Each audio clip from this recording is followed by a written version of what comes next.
Hey guys, thanks for tuning in to the Fandom Science Podcast. Today we have a really fun episode with sports psychologist Dr. Cassidy Preston. As you'll hear in the episode, Cassidy played in the Ontario Hockey League for over 3 seasons before he went on to get his master's and his PhD in sports psych. And now he is a founder of Consistent Elite Performance, where he and his team work with a lot of high-level athletes in hockey, golf, and other sports on their mental game. So we had a really fun chat about a lot of topics within sports psych, including imagery, confidence, meditation, emotional regulation during games, and a lot more. So I really hope you guys enjoy this episode as much as I did. And if you do, please consider leaving a like and subscribe to the channel for more interesting episodes coming soon. Enjoy. Thanks for doing this, man. I appreciate it. Thanks for taking the time. You were just telling me how busy you are. Yeah, it's my pleasure. What's your daily schedule like these days? Well, it depends when the baby wakes up, but that's highly dictating the schedule right now. I bet. But yeah, I'm usually up by around 6, or sometimes I try to get up before the baby and do some work. And I'll do a lot of reflecting at the start of the day and planning my day and meditation usually. And then I'll get into usually try and do some work, or I'll have some family time depending on what my night's like. Because some nights I'll go out and do presentations, or I'll have clients at night. And so that's kind of like, so the days change a bit that way, and make sure I take some family time. But other than that, it's a lot of calls, and then working on like creating the business side of it. So planning that way and working with people, and I have an admin assistant that helps with all that too. So it's they're pretty hectic days. But how many hour days approximately? It ranges, but like usually at least 8-hour days kind of thing. Okay. So like sometimes it's like a 14-hour day.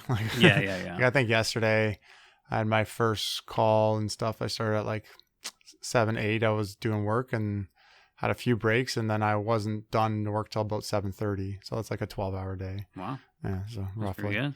Yeah. How old is the baby? Baby's almost 10 months now. Oh, okay. So yeah. So nice. She's a lot of fun. Very healthy. Mom's doing a good job. So nice. That's awesome. You're gonna turn her into like this psychological beast. Oh yeah, she's gonna be like the toughest mentally. Oh yeah, she's gonna be all over golf, tennis. Yeah, for sure. Individual sports. Yeah, my wife was a elite basketball player, so she'll do basketball, soccer, I'm sure, and But I like golf, and it's easier for me, so that's fun. Reasons to go to Florida in the winter. Yeah, honestly. Thinking ahead, right? Yeah, well, you got to plan. You invest in your child, you know? Mm-hmm. Well, we're going to get to sports psych, obviously, as I mentioned, the business, all that, but I'm actually just as interested in your career in the OHL. Yeah. So you played in the Ontario Hockey League for over 3 seasons. Yeah, 3 seasons in there, 5 seasons of junior hockey. Yeah. How was that? It was a lot of fun. There was definitely a lot of challenges. Yeah. And so I speak to the athletes in my presentations a lot to that. Like one of the big ones in my first year in the O, I had no points. Like I was coming in, I was probably not ready overall. But then as you know, it's not going well, and then you get less playing time, and then all of a sudden I'm in and out of the lineup, and then I'm just like riding the bench and sitting in the stands a lot the whole season. And it was that was a really mentally tough year. So it was a good building experience to deal with adversity and learn a lot of the ins and outs of the games, and be able to relate to athletes that are in similar tough situations. And so, and then after that, I had some ups and downs. Won the OPGHL championship with the Buzzers the year after, and then had a pretty good last year in the O. So it was a really cool experience for sure, and helped pay for my education and stuff. So that was always a bonus. So, that's true. So it was a good journey. What do you think, like in playing the OHL for that many seasons? What was your favorite moment? My favorite moment in the OHL, like a big moment or like a goal. So I had one game where I was first star. A couple games like that. One, it was just I was just playing, like just trusting myself playing. I had a nice backdoor pass and a really, really nice goal that one game at St. Mike's. Nice. But probably the other one that stands out, I think it was in Ottawa. We're at, and they got the big bright lights there, but we're on, I think it's like Saturday night, like TV, like national TV. And I think I had a 2-goal game. Like, so it was a big game for me. I didn't have too many 2-goal games. And I think I only had 2 2-goal games my whole career. And one of them, I think, was on national TV. I don't know how many people were actually watching or anything, but that was kind of a cool thing. That's awesome. A lot of scouts probably are in that game. Yeah, but you got to do it consistently. They got the kind of recognition. Yeah. So I did play a little bit of minor pro, but I wasn't. I didn't develop my game enough to really get. Right. I could have played more probably pro hockey if I really wanted to, but I wanted to go to school and focused a bit more on that eventually. And even after school, I was thinking of going to play pro, and I was like, no, I want to do my PhD. Where would that be? So even if it was like minor pro in the States, like I played in the IHL, which is now dispersed into like the East Coast League and the Central. So I probably could have tried out in those, but then there's a bunch of leagues in Europe, like you guys can find a way and get over and kind of work your way up. But that ended up not being for me. Did you have an agent throughout the whole process? Yeah, a guy helped me get to the minor pro team I went to when I was done. So he's more of a player advisor than an agent. I had an agent that helped me with my OHL contract, but that's all he really did. So where some guys' agents are more involved, mine wasn't that involved. Right. So one thing because my thesis is on predicting success in the NHL from the draft. Yeah. So I've always wondered this. Like you played in the O with a lot of guys who are now in the NHL. When you saw them, did you know like these guys are going to make it, or even you were like who knows who's going to make it, who's not? Yeah. So like a good example of that was like James Neal. So James Neal was in our draft. I think he was drafted either just a bit ahead of me or a bit behind me. Like he wasn't like maybe a third rounder, and I was a fourth rounder into the OHL, and. No, nobody would have probably predicted. Eventually, he started to really step up, but like he's a late round OHL, and like he's obviously outdone most of the guys that were drafted higher than him in that OHL draft. So it kind of goes to show it's hard to predict. But he just stuck with it, and for me, the big thing that's problematic with a lot of these drafts is that they happen and then there's so much changes till they even get into the league, right? So it's like, how are you supposed to predict what they're going to do for those next 2 years? Because that's what dictates how good you're going to be. Yeah. It's not how good you are when you're 16. It's how good you are when you're 17, 18. Right. That's how dictates whether you're going to be a good OHL player or not. It's what you do between 16 and 18. So like you see, that's why you see guys that are really good at 16, but then when they go and they're in the OHL, they don't end up that great because their development path maybe... Right. So they're not doing the right things, or things to stop clicking and they get distracted or whatever. So, that's it's I always find that a fascinating question, especially like the NHL draft, which is like the average age of an NHL player is like 22 when they enter, and the NHL draft's at 18. Yeah. So they're predicting how good they're going to be 4 years from now. Like they could do a lot of different things in 4 years. Like. So that's my understanding why the drafts aren't generally that predictive. Right. So, but at the same time, like, what can you do, right? I mean, you can delay the age of the draft, but what are the kids going to do? Not the kid. What are the 18-year-olds going to do? Not play pro hockey for another 4 years? Like that's it's tough. It's tough. Yeah. So some of them and that's what they get, that early exceptions and those kind of things. But for the NHL draft, it's tough. And at that point, anyways. The draft is they're focused on developing, and they're trying to pick who to develop. So, it's good research to do because it's a very, very complicated field and not necessarily that well understood. So, doing the stats for that is not easy. You're telling me. Yeah, it was a big job. But so after your career in the in junior hockey and all that, what got you into sports psychology? Like, why did you pick this as opposed to like strength and conditioning or something like that? So I started one of my first real jobs. I don't even know if it was a real job. Was when I was like 19 and I was coming home after another season of junior hockey. My parents were like, you need to get a job, and I was like, what? You're like, Mom, I'm going to be in the show. Exactly. What I'm talking about. I think that was start to be off the table by that point.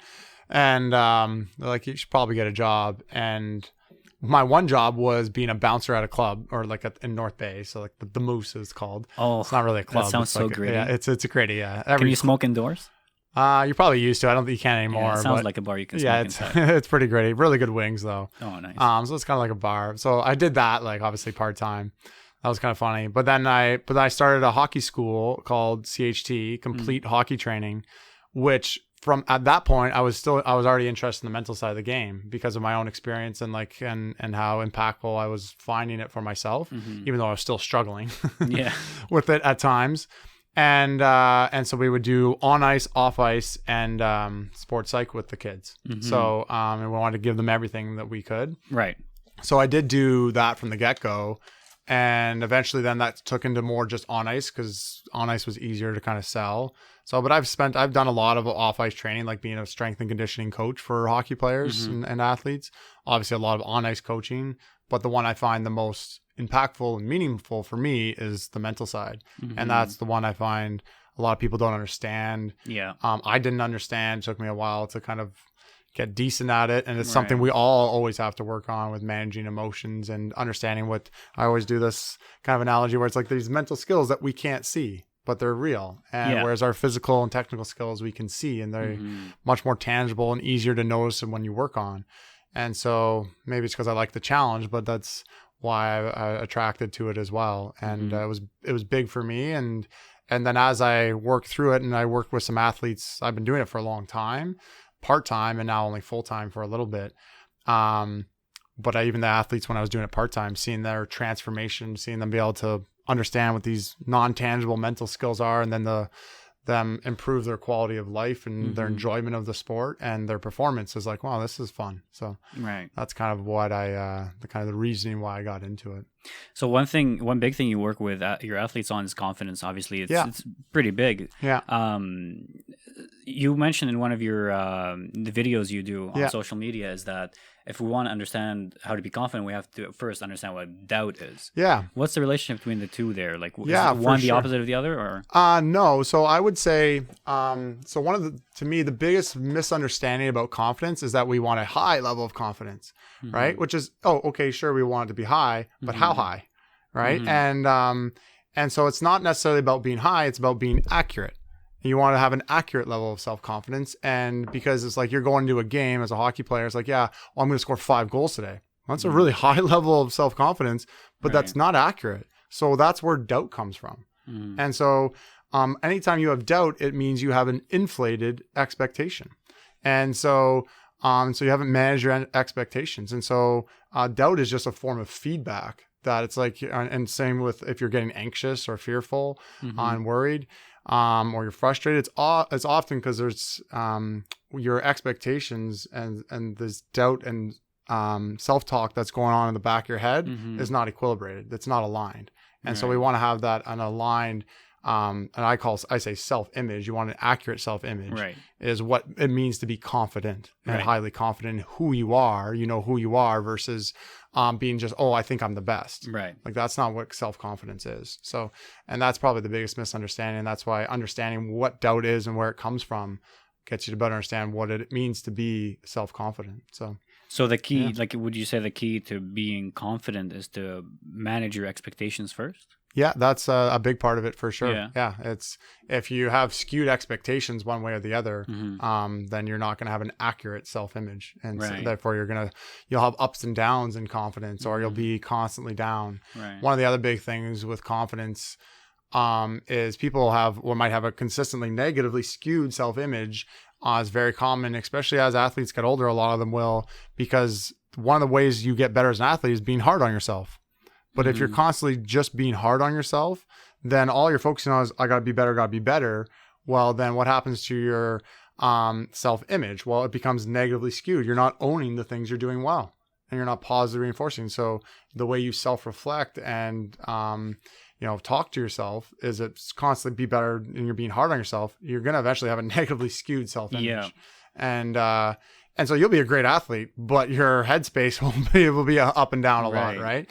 And also outcome focus plays into that too. So it's not an easy concept, but it's definitely an important concept, because it's really one of the root mental skills to winning the inner game and understanding your mindset. So, well, I would assume that most people who would seek help in this department or have lower confidence that want to bring it up. Do you ever have someone who's just like so full of themselves? You're like, dude, you got to have some realistic. Yeah, sometimes. So again, if they feel like they have some doubt and they're lacking confidence, it's because they do have some type of a belief that they should be perfect or that. So you kind of can't have one without the other. So they'll often be cyclical and be like, oh, I'm super amazing, and then now I'm awful. And so, but generally they're lacking, or it's generally they have a negatively skewed or that goes in the ups and the downs. Not too often I'll have some people come in and it's like confidence isn't their main thing. Like they know who they are as an athlete, and they're not too hard on themselves, but maybe they really struggle with dealing with their emotions and some of the other or get really worried or and anxious about things, which again come back to expectations, but now it might be less about how they see themselves and more just about performance situation or dealing with a tough situation. So all these skills are overlap, but confidence is often one of the most important starting points.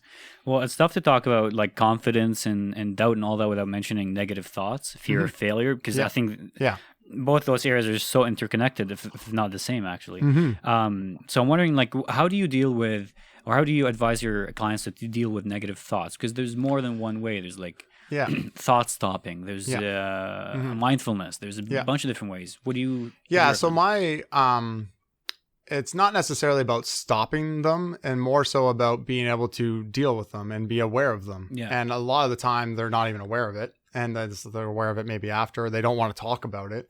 And so it's, again, I would go back to managing expectations. So it's, if you're having negative self-talk or doubts, that means something. What does it mean? That usually means you have an inflated expectation.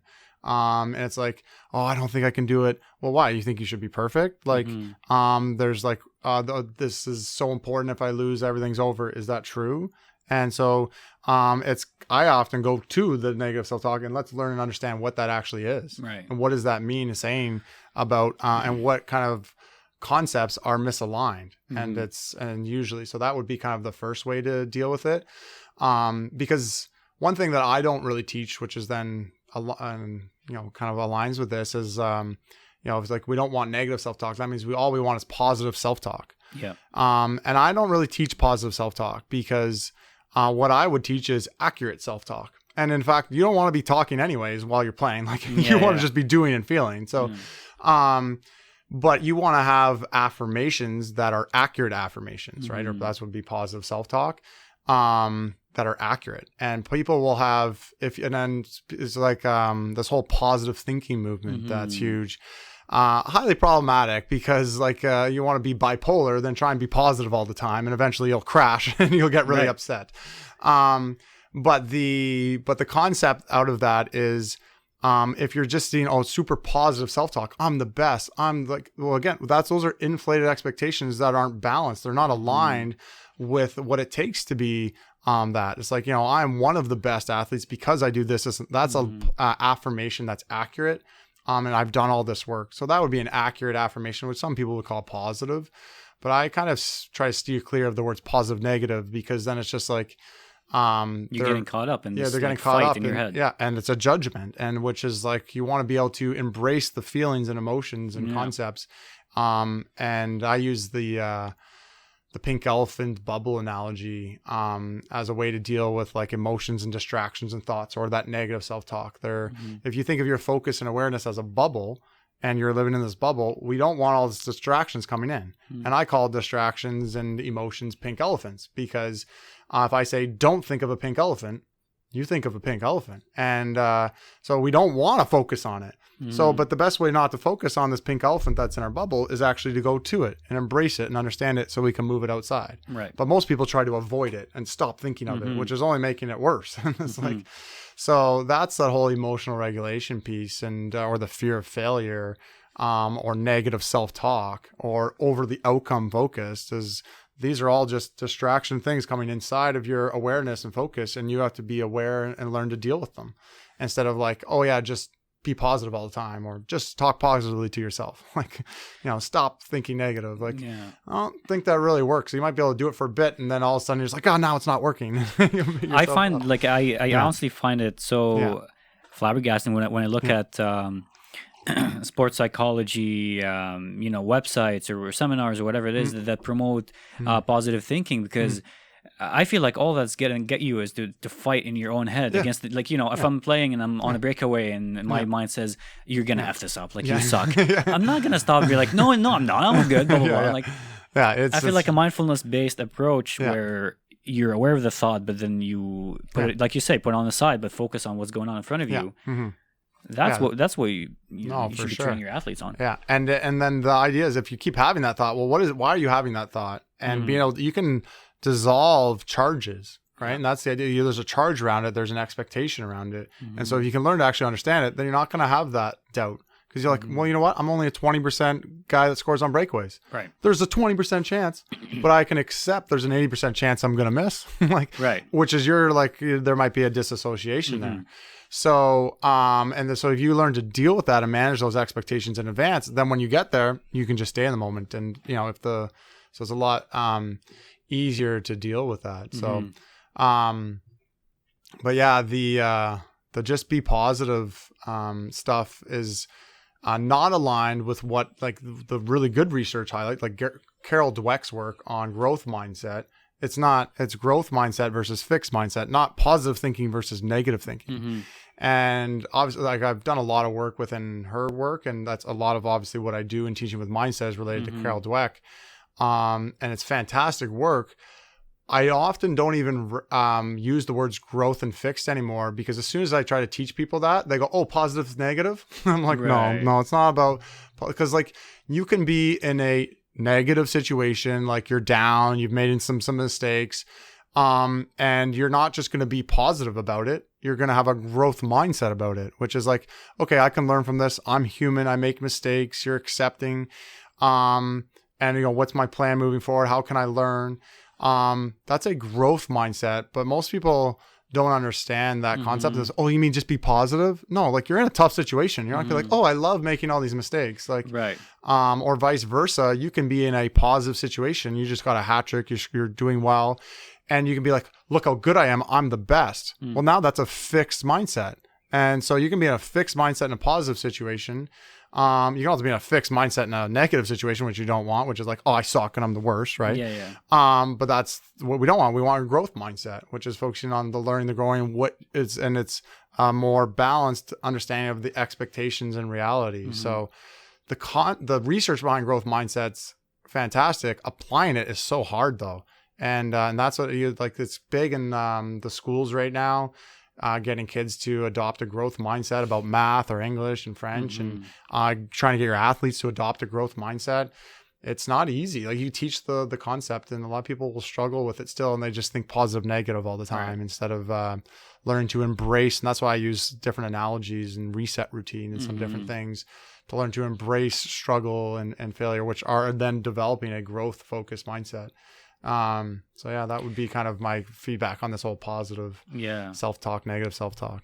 But it's also, so you talk about the growth and the fixed mindset. It's also tricky because in a lot of ways that we teach children in schools, how we teach them growth mindset is that, look, your intelligence is not fixed. You can grow it if you try, right? No, the tricky thing in that is to get them to understand that, no, it's not only about effort. It doesn't mean if you apply effort, you'll become more intelligent. It's also about the quality of the work that you're putting in. Yeah, exactly. Yeah. Because then they might start putting in effort and more effort, and then see there's no positive results, and be like, oh, well, I am actually done. Yeah. But it's like you're not putting in the right amount of work, I guess. Yeah, no, for sure. And one of the things that I find are very connected is effort, attention, and energy, or intensity. And so, so I do this with a lot of our athletes. It's like, did I give my best effort today, or intention, or attitude is the other big one. And so it's are you making the most out of your situation? And so it's, did I do my best versus I'm going to work hard, but not really be focused. Those don't really go hand in hand. You can't I'm going to work hard, but be like this, I'm going to work on this math problem, but not be engaged. I'm working hard. You're just checked out. So that engagement, attitude, attention, and effort are all kind of lumped in. And again, they're kind of not so tangible aspects. And one of the best ways to improve at that though is getting athletes or students to self-reflect on how hard they worked and what attention their engagement level. And so they can become aware, I'm not actually that engaged right now. And then they can self-regulate. But yeah, those are all kind of different concepts that are highly, people will pick one at a time, but I just group them all together, and then it's just use the words that maybe relate best to the person or their situation. I love telling the stories of like an athlete or even a student, and they go to a class and it's like, oh, French class. Oh, why do I got to do this? Math. Oh, well, I'm just going to use a calculator. Why would I ever need to take math class? Right? Which is what that bad attitude kind of thing. So then they're disengaged. They don't work as hard. Their attention is not as strong. So again, it's all related. And you see athletes that will do this. It's like, oh, bag skate. Like, oh, we got to do this workout. Oh, this drill. Oh, we have to play that team. And they resent and they disengage. And so that's an attitude of not making the most out of it. So I use the school analogy because like, I don't expect you to go to French class. If you don't like French class, it's not your favorite to be like, oh, I love French class. This is the best, right? Yeah. That's not what I want. Like, that's not what a good attitude means. A good attitude means making the most out of it. Hey, I know I don't really like French. I'm not that great at French, but I'm going to give my best at it, or math or whatever it is. And so it's same with working out or doing a certain drill. And those I often then would call like, it's a mental rep. It's a mental rep. It's like, if anything, it's getting the habit of having the right attitude. And it's like how you do anything then becomes how you do everything. Because if you're complaining, whining, and getting disengaged at math class, you're probably doing it out on the field somewhere or in your sport or in other areas of your life. Yeah. And so it's all about, again, self-awareness and be able to self-regulate. But then we ask them to do reflection questions on that. But that kind of, again, linking in engagement, attitude, effort, attention, which is then developing a growth mindset. Hey, I can learn this. I can make the most out of it. But it's an ongoing thing. And and my wife's a teacher, and it's funny. I didn't like French, and I married a French teacher. So talk about karma, but and like for teachers, it's hard. Like even for a coach, it's hard to develop growth mindsets because you really have to get them reflecting and engaging and modeling it. And it's hard. So our culture, I think, really struggling with this whole growth mind, and our culture is so outcome focused, right? What grades did you get? Like, it's like, who did better? Who has more likes on Instagram? It's like, do we win? Do we lose? It's so outcome focused, and that's not teaching a growth mindset. So again, that's a good core. It's true. We are so focused on outcomes and not enough on the process. I don't think it's only a cultural problem. Like in here, like I'm not sure if there's a culture out there that is so focused on the process and not the outcome. I feel like maybe that's us as humans. Yeah, a little bit. I think there are some. I don't know them that well, but because I'm mostly in here. But I know like some. I can't comment with accuracy on that, but I know like a good example, like some of the, like I use the samurai example a lot for explaining. I don't know if you've heard that story, but I use them a lot as an example of letting go of the fear of failure. But like, so some of those cultures they were really big into it because meditation's been around forever. It's only become popularized and still only not that many people probably are doing it. Because all the benefits of self-awareness, but it's been around forever and people have understood a lot of these basic concepts. And then I think, especially as social media is built, it's only ramped up even more outcome focused. Like if you think back to even 50 years ago where there was barely TV or internet and like you can't like message people and all this, well, they just focused on doing their job because that's all they could focus on, right? Yeah. I'm going to go plow the fields or I'm going to go do my job because that's all I can do. It's like, I don't know what everybody else is doing. I'm just going to do my job. Where now it's like, oh, we can watch everybody else, what they're doing. Oh, we see it on the highlights. It gets amplified. It's glorified in this. So, so there's that. But then I'll go back to the samurai story, which is, they're obviously great warriors. And so would they focus on every day? The process of becoming a great warrior. They trained hard. They're mindful. But they did something really unique though, before they went to war. They would say goodbye to their families as if they might not come home. So they accepted the possibility that they might die. And which is like, oh, that's crazy. But guess what? Well, because they did that, then while they're fighting, they're fearless. They're not, oh, I'm so afraid to die, right? They're in the moment and fearless because they've accepted that possibility. They obviously don't want to die, but if they go there like, I can't die, I'm not allowed to die, well, then they're going to be afraid of it. And that's, again, that's the idea of an inflated expectation. That I shouldn't die, I should be perfect. No, they've been to war for years and they see that not everybody always comes home. They understand they might not come home. Yeah. So they accept that and they're allowed to be fearless. How does that apply to athletes or other people? Well, it's not about, thankfully, it's not about dying and living. It's about winning and losing, making mistakes or not making mistakes. And people get afraid and anxious about winning and losing because they don't accept the possibility that they could lose or they might die, and they think they should be perfect and so forth. And so, but it goes to a culture that's focused on the process and managing expectations and not having this judgment. Again, I've never met them. So then again, I only know one culture, so I can't speak on I can't quite speak to it. Like I've been in Sweden and trained in Sweden when I was like 14, 15. And I would say that was more process focused. And a lot of my dissertation and my PhD was focused on development models. And I know Sweden and USA hockey is doing a better job, but Sweden hockey, very development model. It's not like they don't pick teams. They don't have AAA for 9-year-olds, 10-year-olds. They just, everyone plays. They all get quality development. Because of that, kids aren't so anxious. Whereas our kids are anxious. There's like getting cut. They're winning, they're losing, their standings.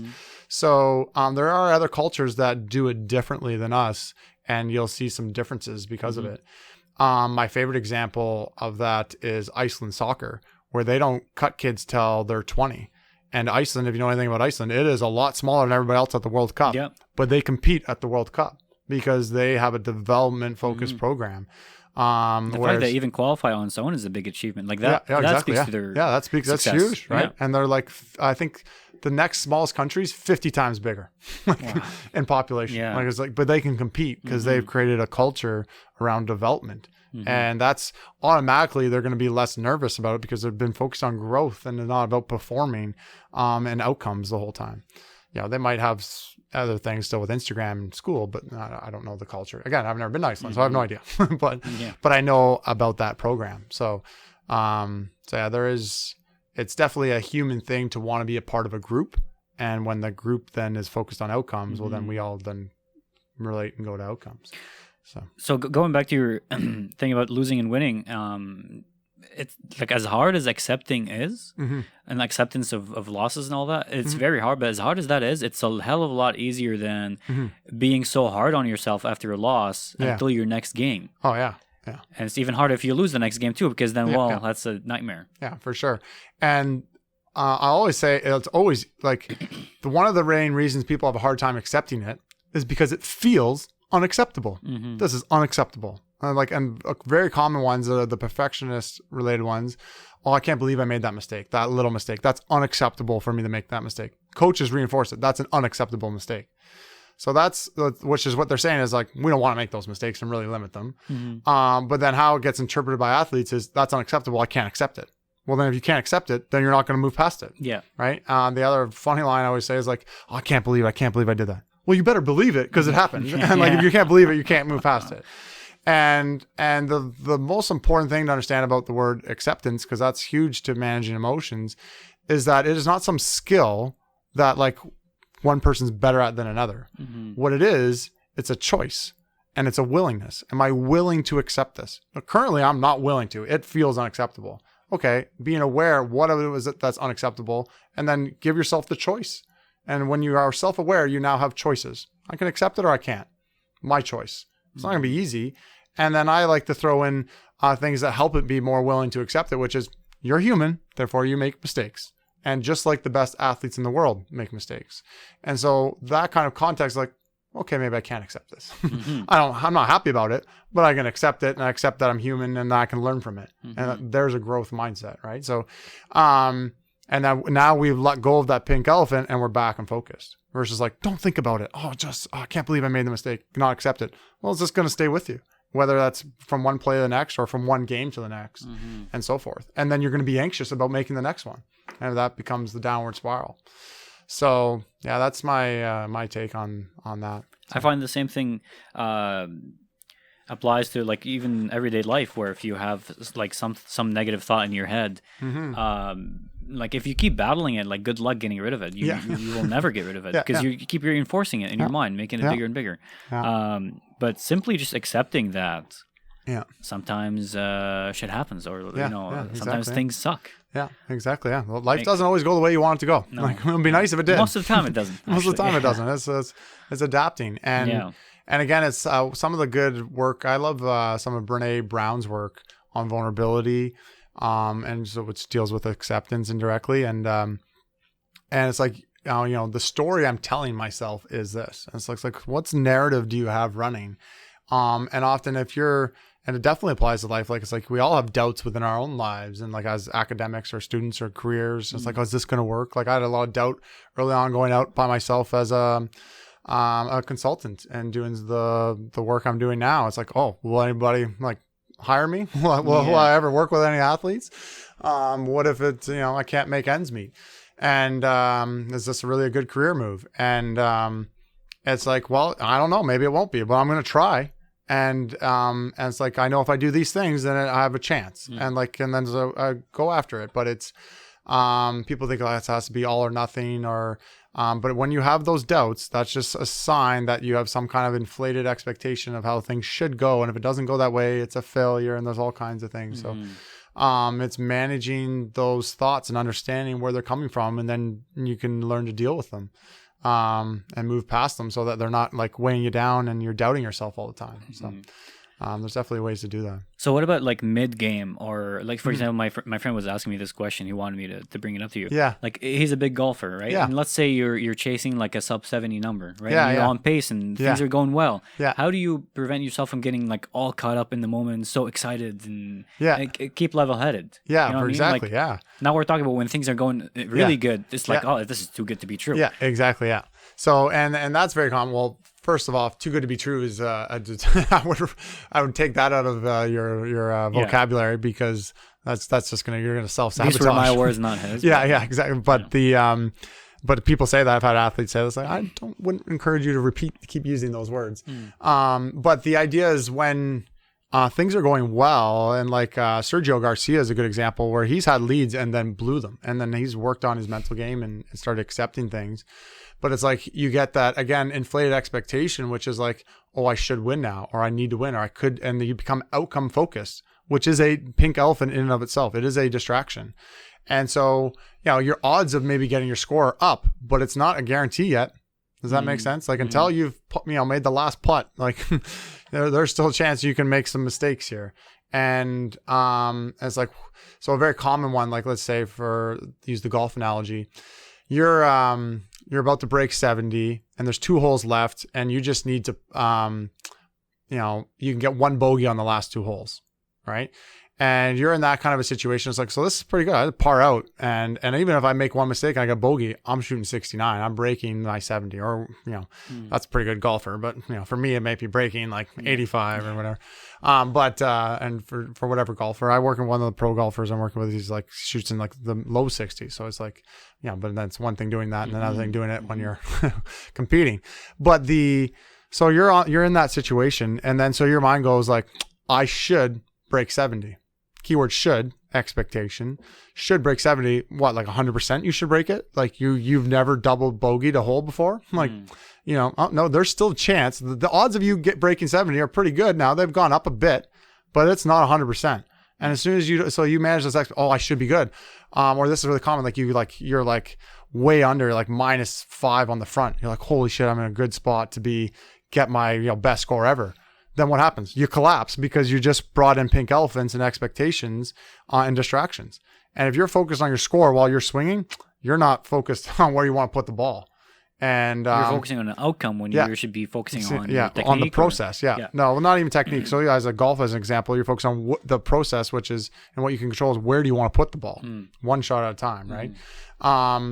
And it's kind of an outcome, but it's like an outcome within your control. I want to, do this and put the ball there. And like in golf, as an example, is like you hold your intention of where you want your shot to go.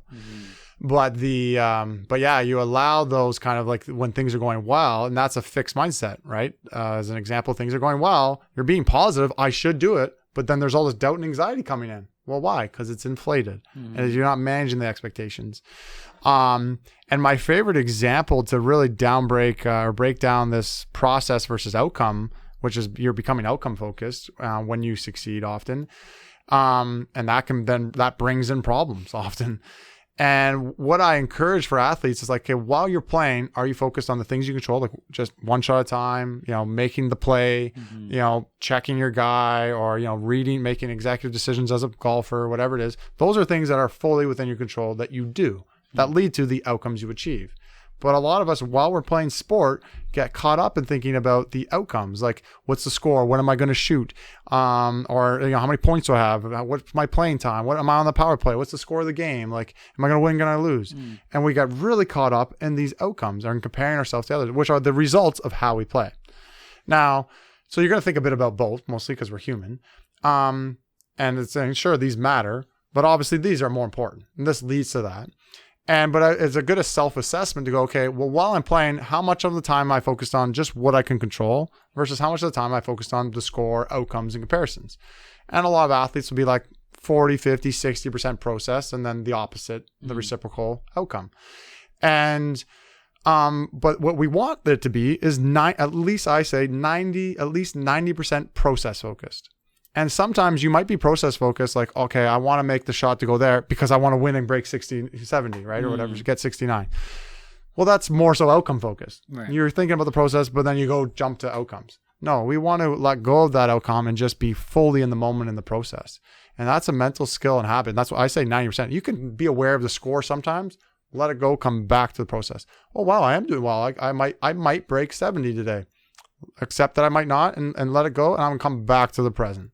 And so when you're doing that, you're spending the majority of the round, 90%, in the present.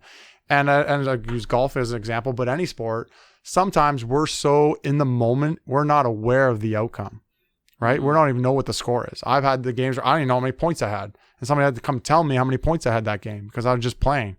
It's like a golfer plays and somebody else is keeping score. He has no idea. I'm not even sure what I shot today. And especially if you're a good golfer, that's harder because it's, par, birdie. It's not easy. It's a lot easier to count. But you're rarely aware of what your score is and the outcomes and the achievements. And you're just so in the moment, one shot at a time. And so at the end of the game, someone's got to come and tell you. So you were literally pretty much 100% processed that day. That's when you play your best. It's probably somewhat unrealistic to be 100% process focused all the time. So that's why I always give a little wiggle room. Right. But it's majority of the time you want to be process focused, and that's the concept. So that we're maybe aware of the score, because in a lot of sports you need to be somewhat aware, and you might slightly adjust your gameplay based on it. Like in hockey, you want to pull the goalie or not, or like those kind of things. Yeah. So there are some importances to be aware of some outcomes, but like as a hockey player, it's like I've got 1 or 2 goals there, points or no point. It doesn't matter how many points you have. What am I going to do in the next shift? Right. So like, guys counting their points, that's completely irrelevant. Right. So, and in golf, it's generally not relevant until near the end or like on the last day. It's like, okay, well, I got to play extra aggressive, but even then, like how much extra aggressive are you really going to play? And I was just talking to the pro guy this week. He's like, okay, if I'm leading, I'm going to play really passive. I'm like, how passive? Like, you're not going to, like, if you're playing well, like, you're going to, like, intentionally go for, like, bogeys? Like, right. No, you're not. Like, right. Don't do that. If you're playing well, like, so, keep the foot on. Like, be smart. Maybe be a little more smart than usual. But, yeah, so that's a really good way to kind of self-assess. Am I getting outcome focused? And so clearly he's getting outcome focused. How do we deal with that pressure? Well, one, you have to accept and let go like the samurai. There's still a chance. It might be a small chance you might blow it, but you still have to accept that you could be, all you have to do is bogey the last hole and you could still blow it. Like, you know what I mean? Yeah. You could. If you can't accept that possibility, then you're going to be worried about it. It's like, I need to. Like, no, you want to. There's a difference. And, so understanding that would be kind of my that's a good question though. That relates to another question from the same guy, Josh. Okay, yeah. Josh is just feeding you questions. Yeah, today. Awesome. Way to go, Josh.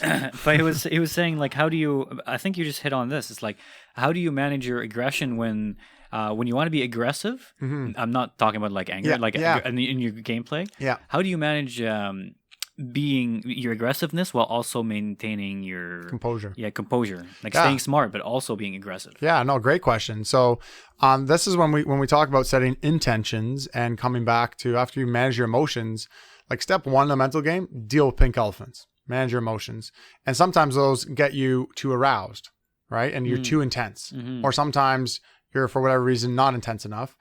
But then when you go to play or a golfer going to hit a shot, he needs to know at what intensity he wants to be at. Right. And so that's just the arousal, the inverted U, more or less. And most athletes are somewhere between 6 and 8. 10 is like, right? You're like going crazy tense, and 1 is you're asleep. So it's usually somewhere between 6 and 8. And so I forgot what exactly was the question again. Like how do you stay aggressive in your gameplay? Yeah. So but balancing also, it. Yeah. So one is first figuring out what is your optimal arousal level, right? So like most people, it's a 7. And I'll use for golf because he's a golfer. I have some guys, it's 8 while they're striking the ball. Mm-hmm. Once they're doing short game putting, it goes to 6 because they need actually different arousal levels. Right. Because it's like putting's way more smooth and slower and.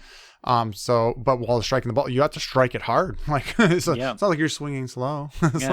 And they want to be assertive and aggressive. The other concept, so one is like figuring out that and knowing what that feels like. The number isn't as important as like, how do I feel on playing at my best? It's not a 10, it's not a 1, it's somewhere between 6 and 8. And it might vary depending on a few different situations. So golf's a good example where there's probably a couple different numbers. Most sports, like for me, I think it was 7.5, 8 for when I was playing hockey. Like I'm at 7.5, 8. Like, and the goalies as an example, when the puck's in my zone, it's a 7 or 8. When the puck goes the other zone, I'm gonna relax for a bit. Golf is another example. When you're not shooting and you're not in your pre-shot routine, relax. Like, don't be at an 8 the whole game. Right.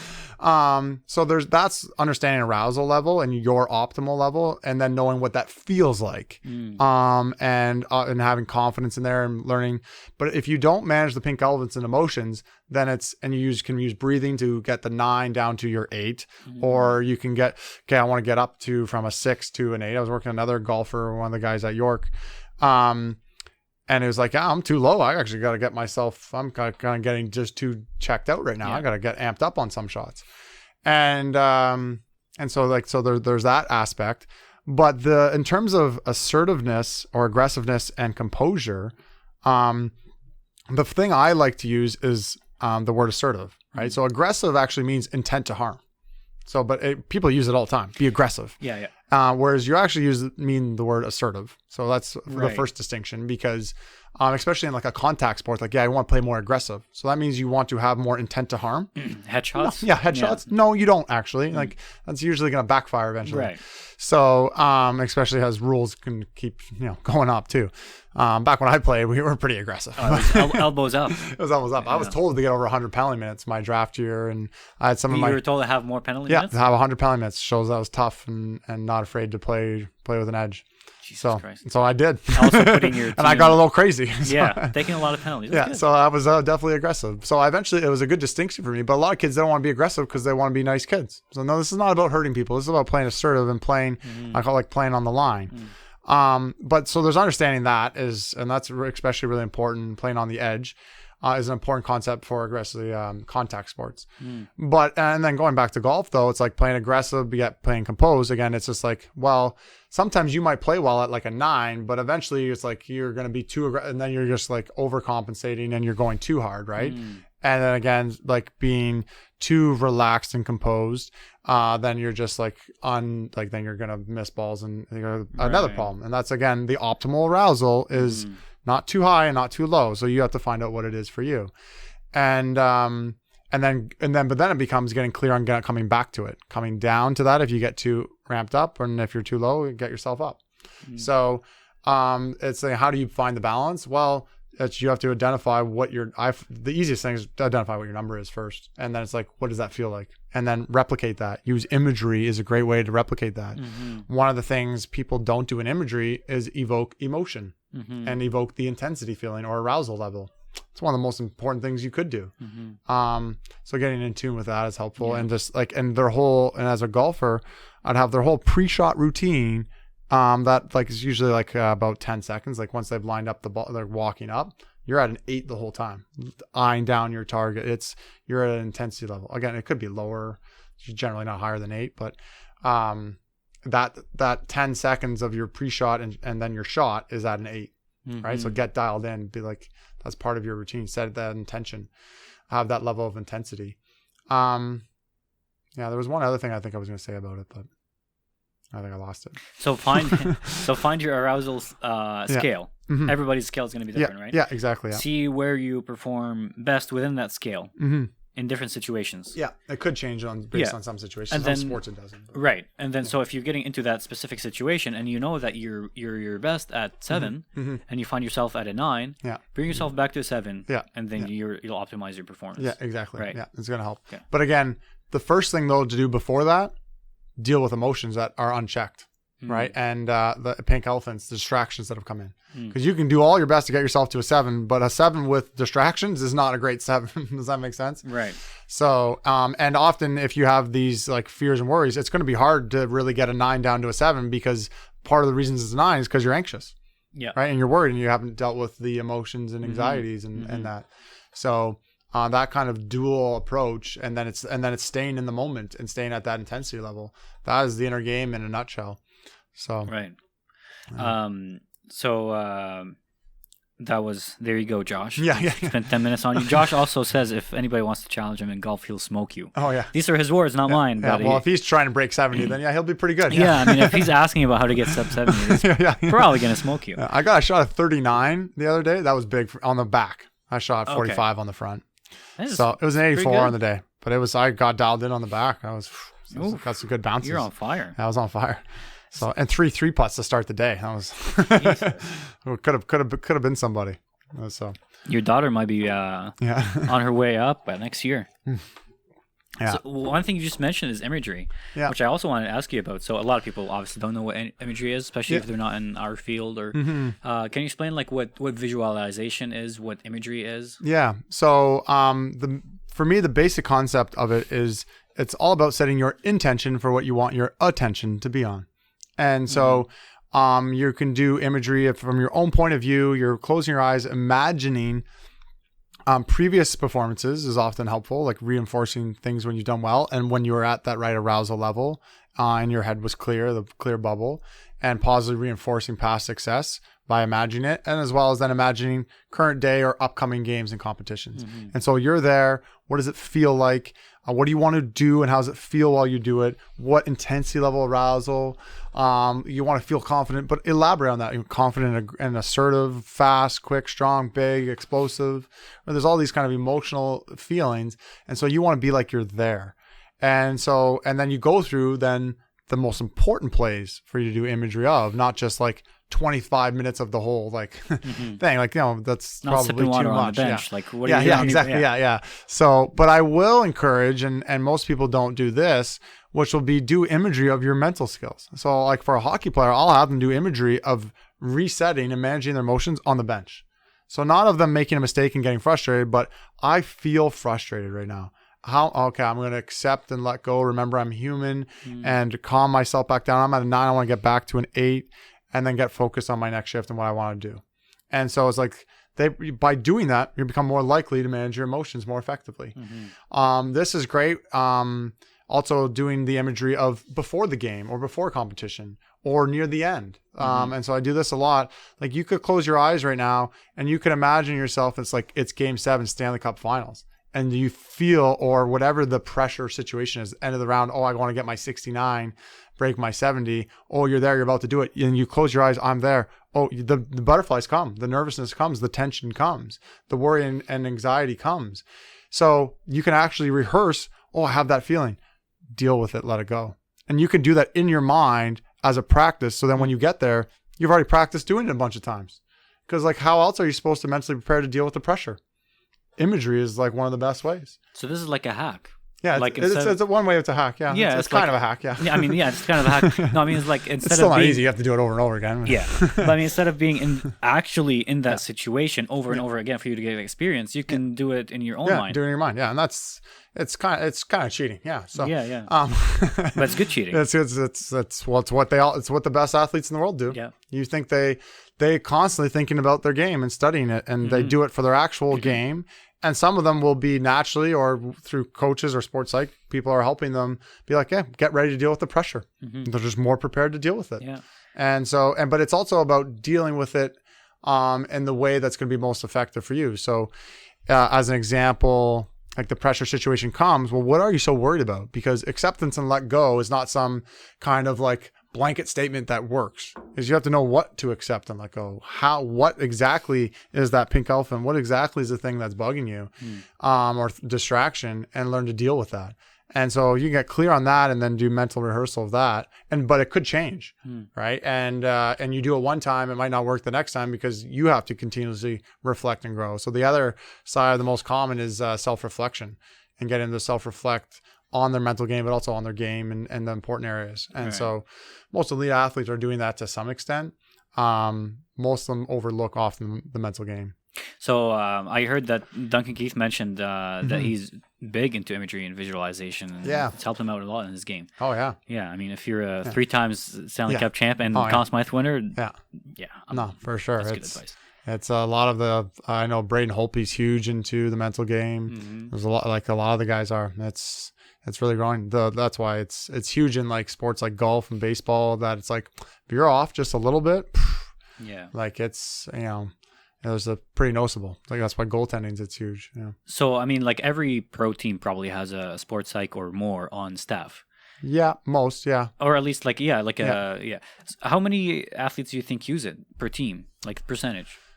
Yeah, it would vary. I wouldn't know necessarily. I know in the MLB, like it's pretty extensively used. I know in the NHL, I don't know for certain, but I know like a lot of teams definitely have people on staff, or one person on staff that like kind of comes in every so often.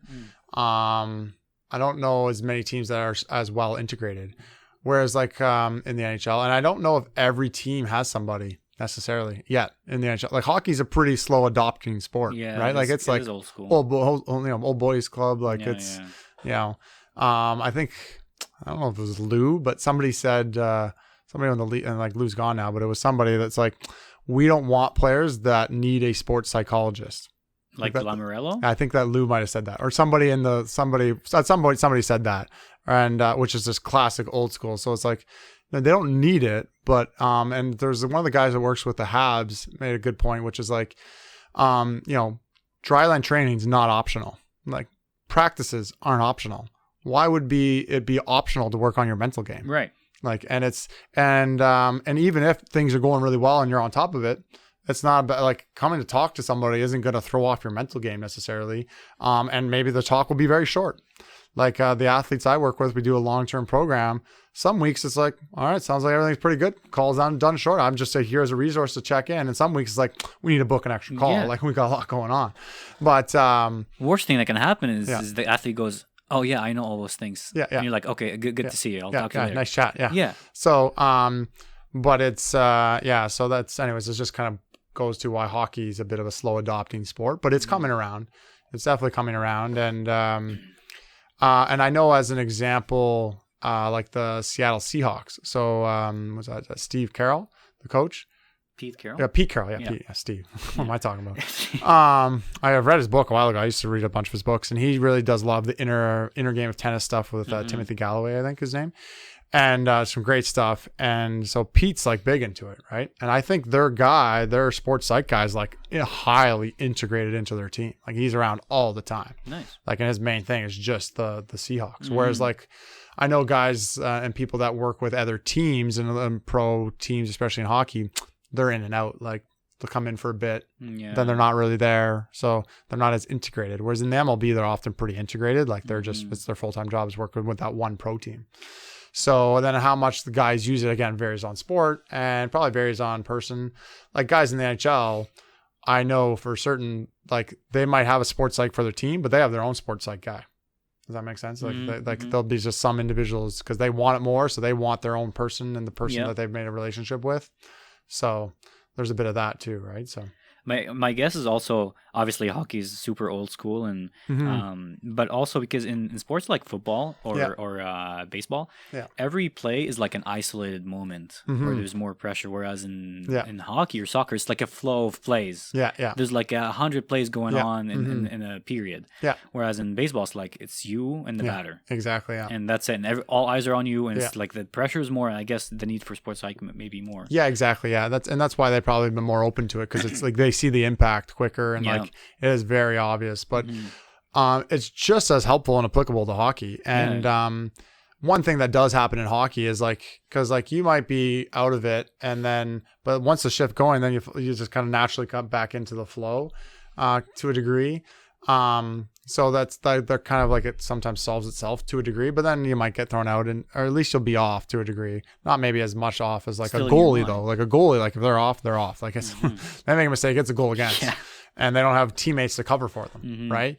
Now, but with that said, I pretty strongly about like in hockey and any flow sport, like you're off, like they start to think, well, they'll make excuses and they don't understand the mental game enough because they don't know what it is. So they'll make excuses for other things, but it definitely has an impact on their performance. And that's where it's like, there's still a downward spiral effect, or you might just get benched. Like, and those kind of things, or get a little less playing time, or you just play a little more reserve that day. But that's, it's still going to undercut your overall performance. One more thing also about, like, these pro athletes, they have access to everything they want, all you know, like sports psychologists they want and all that. But I feel like even still, they probably don't consult the sports psychologist until they're like in trouble. Right? So is it like a good idea to just talk with a sports psychologist, even if things are going well? Like, why not? For sure. Yeah, it's more about learning and understanding what the mental game is and how you can play it, and the inner game and confidence in these mental skills. And understand what they are and what you can do, and then find out what works for you and use those. But my big thing, because if you're having a little bit of trouble with the mental game, then you might eventually have a lot of trouble. So like get on top of it before it gets too late. Like some athletes maybe like figure it out on their own. They're just the way they've self-reflected their whole life and been modeled and had coaches that taught them how to respond to adversity and move past things. So maybe they don't really, it's not that beneficial for them. They've got it on top of it, but most don't. And it's just to what degree. And then once you face enough adversity, then things really will downward spiral. You face enough pressure. And you think of like youth athletes becoming elite, you can get away with being good and not having a great mental game when you're just that much more dominant. But as the crowd narrows down and everybody's just as fast and strong and skilled, it's who can be consistent, who's that much dialed in, who's trusting themselves, and in the moment is what will then separate consistently, right? So that becomes another reason. But yeah, my favorite is when somebody signs up before the season starts. I like people call me, mid-season, look at all this problems. Like, okay, I'm gonna try and patch this up here, kind of idea. It's like throw tape around. Yeah, throw tape around it, and it'll work. But it's like it's so much. I have some athletes I worked with last year. They start before the season starts, and then they're just purring the whole season, and then we're just managing throughout the hockey year and stuff. So, so people that then eventually get it, they realize, no, this is not a like one and done thing. This is an ongoing thing. Just like going to the gym, you don't get strong and then stop. Like, and you don't do injury prevention until you get injured. You do it before you get injured. Right. Exactly. Like it's the kind of the same idea. But yeah, so I definitely highly encourage. It's like something that you can do ongoing. And one of the things I always frame right away, which goes back into kind of like Lou's, or I think it was Lou's comment of like, oh, it's a need-based activity. As soon as you're doing something, it's I need to do this. You're well, but also that's a problem. It's not going to go as well.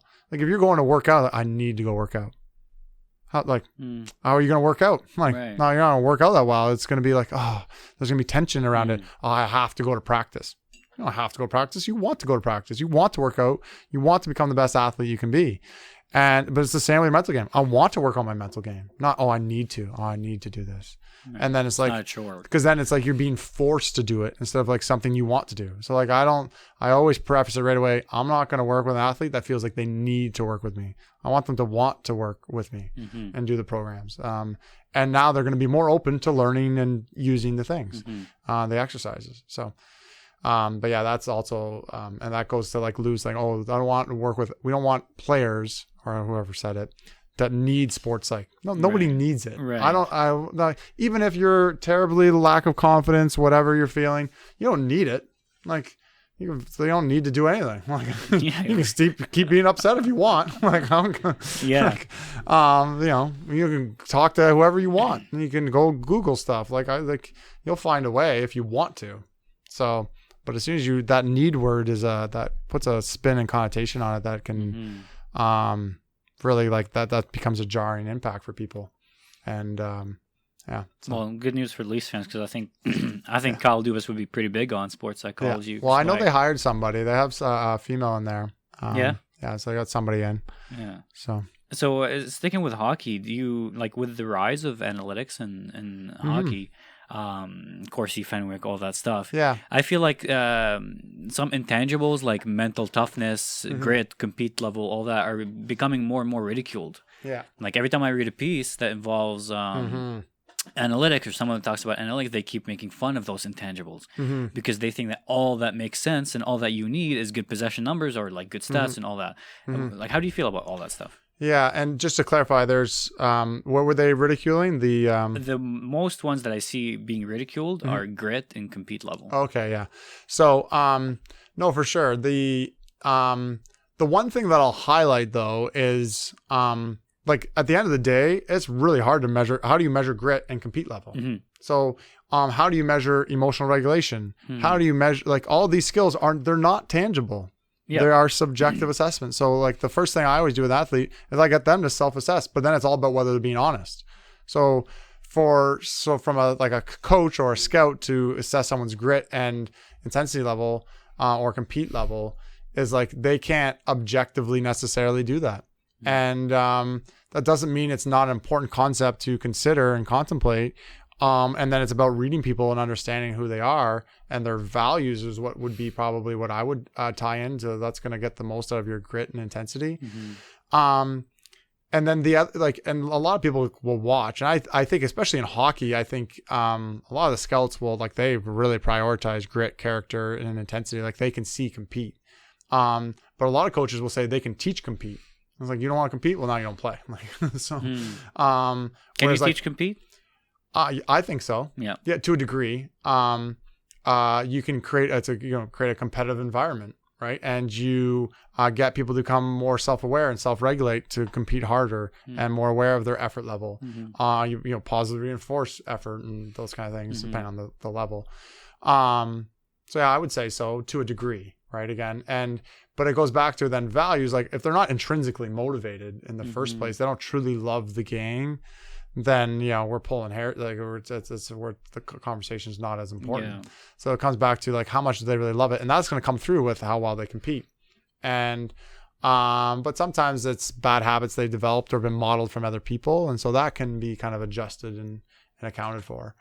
Now, in terms of then the stats, I would say, and I would put a lot of weight on, like, something like puck possession and those and those other stats, in the sense of, you're going to have good stats if they're accurate stats and, like, not inflated, and they're fairly within your control if you have the compete and intensity and grit.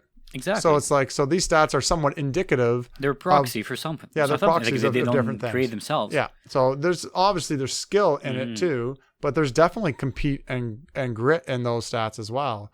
And so that would be kind of like my thought there. And at the end of the day, the point about grit or intensity and compete is that will be aligned with your outcomes. And it's like, you can't be a great athlete without having intrinsic drive. Like, you're not going to have one without, like, to a degree. And so, like, you're not going to be get all these outcomes if you don't have some level of compete and grit. Like, it's important to be aware of both, but to say that this is completely not important and this is everything. It's understanding what are the reasons for all of these. And there was somebody else who talked about it, but the concept that I like is often the most important things are the intangibles, the things you can't measure. Love. You can't measure love. How do you know when you fell in love with somebody? It's like, it happens in a moment. There's no measure for that. Your passion for the game, your intrinsic motivation. It's like, there's obviously different questionnaires and things, but people can lie about those, but there's no, like, objective outward measure for that. But then those nerds will argue that your possession numbers in your marriage is all what counts, and not how much you love your wife or something. That drives me crazy. Yeah. So the one thing also that I was going to say that drives me crazy in hockey, especially, like, with analytics, is exactly like you said. Like, we'll praise someone for having good possession numbers and good defensive numbers and like good shot suppression. It's like, okay, but how did he strip that guy off the puck? Like, how does Patrice Bergeron skate all the way back to the defensive zone, strip the guy off the puck, and enhance his advanced metrics if he didn't have good compete level? Yeah, exactly. If he didn't have good work ethic. Yeah. So it's like the same people that ridicule intangibles are the same ones that praise the stats that have those components within them. Yeah, exactly. Yeah, and it just, I don't know, drives me crazy. Yeah, no, that's ludicrous to think that Patrice Bergeron doesn't compete. Everybody in the NHL competes. Like, that's how they got there. Yeah, like, it's there's no they're very, like, even people will chirp like Phil Kessel, like that's everyone's favorite. Like, oh, he doesn't work hard. No, that guy works hard. Like, you think he doesn't work hard? Like, he is. He's got kind of a funny personality, I think, and like demeanor, and kind of people will poke fun. And doesn't necessarily look like the most athletic guy, but he is incredibly athletic, and he definitely works hard. Do you think he got there by just pure natural talent? Like, no, he was like he's had to work at it, and he has to compete when he plays. Like, you don't think he bends his legs and reaches and drives, and there's not a level of compete there? There is. Like, maybe is it as high as like Crosby? Maybe not, but. Right. Like, does it get the job done? Yeah, does it get the job done? Like, and it's nobody's job to compete. Who's the harder competitor between Phil Kessel and Crosby? They're both great. Like, so. Right.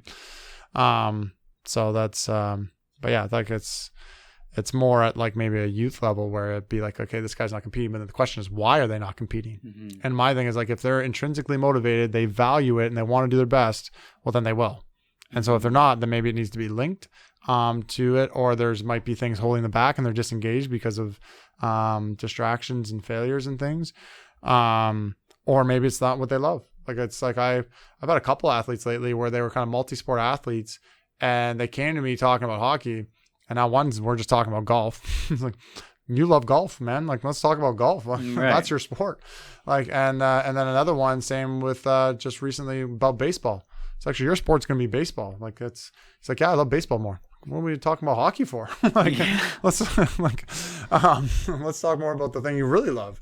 But anyway, so it's just kind of like, some people aren't always aware of what their values are. So, and maybe that's influenced by our culture, which is highly hockey focused. Yeah, right? It is very hockey focused. Yeah. Whereas, so one thing I like I told you before, my work is mostly on predicting success in NHL players. If you were in the combine, or even when you're scouting players and all that, you look for a lot of psychological attributes, right? Even some of them are measured in tests, like intelligence. Some of them are not, just observed. Yeah. If you were to pick a player in the draft, what psychological attribute of that player would you most focus on? Where you go, like, if this guy doesn't have this or this much of this attribute, I don't know if I want him. Yeah. So. The way I would do it, if I was doing that, if I was like at the NHL Combine, which I know people do, and they'll get them to interview them, or they'll do questionnaires. Yeah. I would prefer to do interview and get to know somebody. And for me, the most important thing, and I've said it kind of a couple times in different ways, is how much they love the game, and how much they value it and enjoy it. So their intrinsic motivation. Yeah, their intrinsic motivation, and like that is, if that's like a guy like James Neal, I'll go back to that. Guaranteed, he had a high love for the game, and that's why he went from being a 4th round OHL pick to now a guy that's had a great NHL career. And if I was comparing him to me, like, I think I had a high love for the game and a high compete level. But maybe not quite as high as him, and I also had then some other things that were holding me back. Like, he was obviously better, knew the game better, and you also have to know how to put the puck in the net. And he had a better training plan, and my mental skills weren't obviously that great back then, and I had to work on them. But anyway, so it's just kind of to me, it's getting to know. But if you have two really equally skilled athletes, it's like, which one's trying to get a feel for which one's more intrinsically motivated. By asking certain questions, like, what do they think about, what do they focus on, telling them to give stories, what they dream about, and getting to know them for who they are and what their relationships outside. Because another big thing that's obviously gets pushed out a lot in social media is like character, right? Like the quality of person they are. That would be probably a close second, or that might even be more important than intrinsic motivation. But I'd be kind of getting like, what's their demeanor about the sport, and like, how do they carry themselves? And like, they're all going to be pretty highly motivated and like putting it on the line, but like, to what degree, and like, and how genuine is it coming across? Or are they just, because it's all going to be like lie detecting in a way. Yeah. Not really lie detecting, but it's like, they're going to say what you want to hear, right? So these kids, like, they have the answers drilled into their minds by their agents. Yeah. And also like their own organizations in junior that like What are you really getting out of it? Yeah, exactly. Out of interviewing them. So, and that's why I would also I love with the athletes I work with, I go watch them play or get video of them because I can tell how much they love the sport and how they're feeling while they play by just watching their body language. Yeah. I can pick up a lot on that. And so I find that's very, intuitive, but just because you have negative body language or you're not having great body language doesn't mean you don't love it. It just might be pink elephants and emotions coming in. So I kind of can be able to attack it from two sides. But I wouldn't want to just get to know a player by just talking to them. If I was in a draft situation, I wouldn't want to just let's just talk. I want to watch them play. How do they play? And then how do they comment about how they play? Does their eye sparkle? Do they get excited in their voice?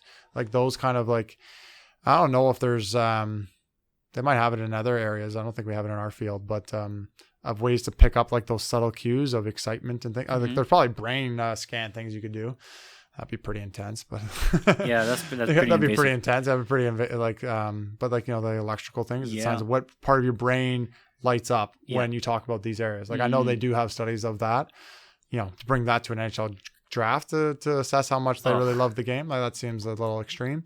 But it's there our lie detector says you hate the game, actually. Yeah. You're bullshitting us. Yeah. You're not really lighting up the prefrontal cortex area. This is, or whatever it is. So Brian Burke said that one of the reasons why he messes with people in or draftees in the combine is because he wants them to ditch everything that they've been taught about what to say in an interview and just be themselves. So he'll ask them ridiculous questions and get them off their mental game. Yeah, exactly. And after that, they're and then you get to feel for who they truly are.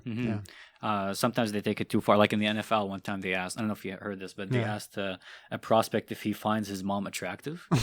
And he's all over the place, sweating and everything. And then after that, they interviewed him. I don't know. Yeah, that's awful. That's torture. Yeah, that's pretty messed up. I wonder what he said though. Yeah. Anyway, so let me end on a couple questions here. Yeah.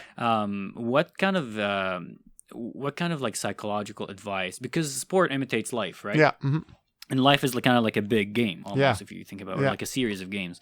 What kind of psychological advice can we draw from sports and apply it in our own daily lives? Yeah, for as regular people. Well, I think it's one is perfectionism and the doubts and the whole emotional regulation piece and dealing with distractions, and being able to manage our expectations around all of that. And I don't have all the stats, but anxiety, depression, all these things are highly on the rise because people aren't understanding these mental skills and how to deal with them. And so just learning to deal with that. And a lot of the athletes I work with, we don't just talk about sport because if they're experiencing it in one area of their life, they often experience it in the other. So being able to accept and let things go and deal with pressure situations, adversities, fears, doubts, is a life skill that we can all learn to deal with and manage the expectations. And when you live congruently and have an accurate self-image, it becomes a lot easier. It starts to flow. And so it's getting to that point is important. One of the big things I also, on even a bigger page or bigger perspective, goes back to what we were kind of talking about near the end there, which is identifying what you value. And so some of the work that I've done, I've done some of the work with Dr. John DeMartini, and it's a lot about value linking and understanding what you personally value and which is intrinsic motivation. And so if you can get clear on that, then you get clear on who you are, and then you can get clarity on dealing with why you're frustrated or pressure and nerves about certain things, because it all comes back to what you value as a person. Or the other language I'll use is what's meaningful to you. And people will often pursue things to try to be happier. And I'll be happier than athletes. I'll be happier when I score more goals and this and that. And that's that whole I'll be happy when, which is you're and then you get there and it's now I'll be happy when I get this. And that's just the happiness trap. Yeah, the happiness trap. And so it says live a meaningful life, live a life according to what you value, and your values may change, but pursue that, and that allows everything else to align with it. But if you have these expectations and emotions and things that aren't in check, you have to learn to be able to deal with those as well. And then as well, from an intentional piece is the whole process mindset, right? And and the day to day, and like people getting caught up in social media and that kind of stuff. That there's a lot of people out there and advocates for like, get off your Instagram account for a bit and give yourself a break, and connect with people and all that kind of stuff. Like that's goes back into reinforcing a structure that's not so outcome, social, comparison focused, but instead like, what are the things I can control? What's meaningful to me? What do I want to do? Instead of just what do I want to achieve, and focusing more on the doing and the meaning out of the doing and the journey versus just the end goal and outcomes and achievements. And then being able to have those linked in a way and that are in accordance with what your values are. So that's kind of like the long-winded approach about identifying values, identifying how do you want to live? Like what are the things that are important to you as a person? Right. So there's a ton there. Like I've done some business work. I'm going to probably start doing a bit more this year as this hockey season starts and I kind of stabilize my hockey consulting and stuff. I'll start doing more business workshops and presentations. I've got a couple lined up already, but that's, these skills definitely apply to real life. And it's just, and in sport, it's just magnified often. Right? Like it's like, it's like very clear when you mess up. Whereas in life, sometimes it takes a while to get that kind of feedback. Whereas like for the action to manifest itself. And vice versa though, but also in terms of like the negative feedback, right? Like when you're nervous in the sport, then you get a low score, like a score you don't like, and that's like okay. And does that mean it's still going? Oh, it just. The battery just died. It's okay. Okay. That's okay. Right. Yeah. I hope we still have the video. At least we have the audio. Okay. Yeah. But so that makes sense. Yeah. Well, I guess that's at the end of the that's wrap. a sign that but anything you want to promote, like your Twitter, your Instagram, anything? Yeah, definitely trying to grow both Instagram, Facebook. We have a Facebook group page, Consistently Performance. My Twitter's Cassidy Preston, I think. I know. And then starting to put more stuff out there on those kind of things. And then obviously we have a new website coming up that has some new Mindset Academy that has like courses that people can do just to get a little taste of more applied like online workshops. And then I'll be launching a new group coaching program because I'm almost full for how many athletes I can work with. And that's why I started bringing on some junior coaches and but also you can work with athletes in a group, and so we'll do a group coaching call, and that's going to launch in August, I think. So date's not finalized yet. Well, I'll post all those things in the description. People can find check it out and subscribe. And that's awesome. Thanks again for doing this. I really my appreciate pleasure. it. Taking the time out of your busy schedule. Yeah, thank you. No worries. We'll chat again. Cheers.